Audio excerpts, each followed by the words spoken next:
ஆத்மாக்கள் வந்து அவங்க வாழ்ந்த உயிரோடு இருக்கிறவங்களுக்கு ரெஸ்ட்ரிக்ஷன்ஸ் வைப்பாங்களா? அதாவது ஒரு சில நேரங்களில் சொல்லுவாங்க, ஆலயத்திற்குள்ள மாதவிடாய் காலங்களில் போகக்கூடாது அப்படின்னு சொல்லுவாங்க.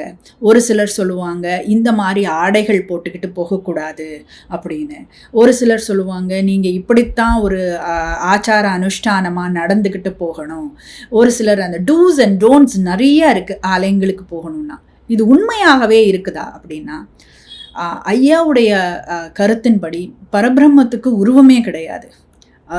அது வந்து ஆணாவோ பெண்ணாவோ டிரான்ஸ்ஜெண்டராவோ எந்த ஒரு உருவமும் இல்லாமல் ஆல் பர்வேசிவ் பிரம்மமாக இருக்கக்கூடிய ஒரு விஷயம். அதுதான் ஓம்னிபோட்டன்ட் ஓம்னிப்ரெசன்ட் காட். அதுக்கு எந்த ரிலீஜியனும் கிடையாது. ரிலீஜியன் எல்லாம் மேன்மேட் திங்ஸ் அப்படின்றது ஐயாவுடைய கருத்து.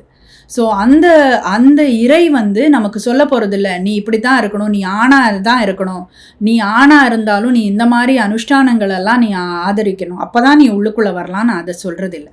ஸோ இந்த கட்டாயங்கள் எல்லாம், இந்த ரூல்ஸ் அண்ட் ரெகுலேஷன்ஸ் எல்லாம் யார் ஃபாலோ பண்ணான்னா ரிலீஜியன்ஸையும் ரிலீஜியனை ஃபாலோ பண்ணுற மற்ற இதை நம்புகிறவங்களும் தான் செய்யப்பட்டது. இப்போது ஒரு ஃபேமிலியில் நம்ம பிறக்கிறோம், அந்த ஃபேமிலி முன்னோர்கள் இருக்கிறாங்க, அவங்களுக்கு ஒரு சில ரூல்ஸ் அண்ட் ரெகுலேஷன்ஸ் இருந்தால் அந்த பிலீஃபையே நீங்களும் ஃபாலோ பண்ணால் அவங்களுக்காகவாவது நீங்கள் பிலீஃபை ஃபாலோ பண்ண வேண்டிய கட்டாயத்திற்கு வரீங்க. உங்கள் அப்பாவோ அம்மாவோ உங்களுடைய தாத்தாவோ பாட்டியோ இந்த ஆலயத்திற்கு இப்படித்தான் போகணும்னு அவங்க நம்பி அவங்க அதை செய்துக்கிட்டு இருந்தாங்கன்னா நீங்களும் அதையே நம்பி செய்து போகிறது உங்களுக்கு நல்லது. ஏன்னா அவங்க அங்கே ஆத்மாவாக இருக்கலாம், அவங்களில் யாராவது ஒருத்தர். ஸோ அந்த பிலீஃபை ஃபாலோ பண்ணி நீங்கள் போகிறது நல்லது. ஆனால் உங்களுக்கு ஒரு தாட் இருக்குது, இல்லை இதிலெல்லாம் உண்மை இல்லை அப்படின்னா அதையும் நீங்கள் அவங்களுக்கு புரிய வைக்கலாம். வாழ்ந்த காலத்துலேயும் நீங்கள் புரிய வச்சிருக்கலாம், அவங்க மறைந்த பிறகும் நான் இந்தந்த காரணத்துக்காக இதை நான் நம்புறதில்லை, நான் ஆனால் இப்படித்தான் ஆலயத்திற்கு போவேன், இல்லை நான் ஆலயத்திற்கு போகவே நான் விரும்பலை அப்படின்னு சொல்கிற உரிமை உங்ககிட்ட இருக்குது. அவங்களுக்கும் புரியும். நீங்கள் சொன்னீங்கன்னா இந்த காரணத்தினால இதனாலன்னு நீங்கள் சொன்னீங்கன்னா அவங்களுக்கு புரியும்.